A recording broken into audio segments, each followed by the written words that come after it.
ஒரு ப்ரொஃபசர் ஒரு வித்தியாசமான எக்ஸ்பெரிமெண்ட்டை உருவாக்குறாரு. இந்த எக்ஸ்பெரிமெண்ட்டுக்கு ஃபர்ஸ்ட் ஒரு கப்பல் வராங்க. இந்த கப்பல் இந்த இடத்துக்குள்ள ஒரு 50 நாள் வந்து இருக்கணும். இங்க வந்து ஃபோன்ஸ் இல்ல ஃப்ரெண்ட்ஸ், ரிலேட்டிவ்ஸ் அந்த மாதிரி எந்த ஒரு கான்டாக்டும் கிடையாது. இங்கிருந்து இவங்க எப்ப வெளியில போக போறாங்க அப்படின்ற ஒரு டச் ஸ்கிரீன் இருக்கும். அதுக்கப்புறம் இந்த ரூம் வந்து ஃபுல்லா ஒயிட்டா இருக்கும். பயங்கர கிளீனாவும் இருக்கும். இவங்களுக்கு அப்பப்ப என்ன தேவையோ அது எல்லாத்தையும் ப்ரொவைட் பண்ணிடுவாங்க. இங்கிருந்து வெளியவும் போக முடியாது.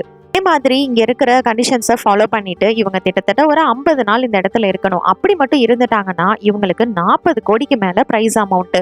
இல்ல இதுல யாராவது ஒருத்தர் வந்து நான் வெளியில போறேன் அப்படின்ற மாதிரி ஒரு பட்டனை பிரஸ் பண்ணிட்டு வெளியே போக நினைச்சாங்கன்னா அந்த அமௌண்ட் வந்து 6.5 கோடியா வந்து மாறிடும். நினைச்சு பாருங்க, வெறும் 50 நாளைக்கு 40 கோடிக்கும் மேல பணம். இதை மட்டும் அவங்க வின் பண்ணிட்டாங்க, செம்மையா இருக்கும். ஆனா இந்த 50 நாளையும் இவங்க 2 பேரும் எப்படி வந்து ஒன்னா இருந்து சர்வே பண்றாங்க, கடைசியில வந்து அந்த 50 கோடியை இவங்க வாங்கினாங்களா இல்லையா அப்படின்றது தான் இந்த ஃபிலிமோட ஸ்டோரி. 2022ல ரிலீஸ் ஆன தி இமாக்குலேட் ரூம் அப்படிங்கிற த்ரில்லர் டிராமா ஃபிலிம்.